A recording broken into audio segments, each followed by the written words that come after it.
এরপরে সালেহা প্রশ্ন করেছেন, গর্ভাবস্থায় চেয়ারে বসে নামাজ আদায় করা যাবে কি? কোনো গর্ভবতী যদি স্বাভাবিকভাবে নামাজ আদায় করতে গেলে, অর্থাৎ যে তার উঠা বসা করতে হয় সেটা করতে গেলে তিনি শরীরের ভারসাম্য হারিয়ে পড়ে যেতে পারেন এবং অ্যাক্সিডেন্ট হতে পারে বা তার জন্য সেটা খুব বেশি কষ্টসাধ্য হয়, তাহলে এমত অবস্থায় অবশ্যই তিনি বসে সালাত আদায় করতে পারবেন। তিনি যদি দাঁড়ানো থেকে চেয়ারে বসতে পারেন বা চেয়ারে বসা থেকেও তো দাঁড়াতে পারেন, এটুকু কাজ করতে পারেন, তাহলে তিনি দাঁড়িয়ে সালাত শুরু করবেন এবং রুকু সিজদার সময় চেয়ারে বসে তিনি ইশারা রুকু সিজদা করবেন, বৈঠকের কাজ করবেন। আবার পরবর্তী রাকাতের জন্য দাঁড়িয়ে তিনি দাঁড়ানোর কাজটা দাঁড়িয়ে করবেন, বসার কাজটা চেয়ারে বসে করবেন। আর যদি চেয়ার থেকে উঠা বসা করা এটুকুও তার জন্য দুঃসাধ্য বা কষ্টসাধ্য হয়ে যায় এবং রিস্কি হয়ে যায়, তাহলে সেক্ষেত্রে পুরো নামাজই তিনি চেয়ারে বসেই দাঁড়ানোর কাজ, রুকু সিজদা, বৈঠক সবগুলো কাজে চেয়ারে বসা অবস্থায় তিনি করতে পারবেন ইশারায়।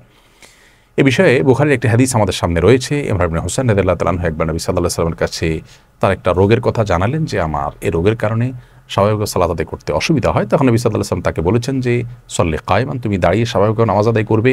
যদি সেটা করতে না পারো তাহলে সেক্ষেত্রে বসে সালাত আদায় করবে, আর সেটাও যদি করতে না পারো তাহলে সেক্ষেত্রে তুমি শুয়ে ইশারার মাধ্যমে সালাত আদায় করবে। অতএব কোনো গর্ভবতী নারী যদি তিনি স্বাভাবিকভাবে নামাজ পড়তে অসুবিধা হয় তাহলে যেভাবে তিনি পড়তে পারেন সেভাবে পড়বেন। তবে সামান্য একটু অসুবিধা হয় অথবা হালকা একটু কষ্ট হয় কিংবা সেরকম কোনো জোরালো রিস্ক নেই, এরকম যদি হয় তাহলে সে অবস্থায় কিন্তু তিনি বসে কিংবা ইশারায় সালাত আদায় করাটা উচিত হবে না।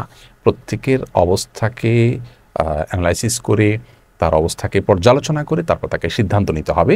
তাকে নিজেকে তিনি বিপদের মুখে ঠেলে দিবেন, কোনো রিস্কের মধ্যে পড়বেন কিংবা তিনি খুব বেশি কষ্ট করতে যাবেন, এই নির্দেশ কিন্তু ইসলাম করেনি।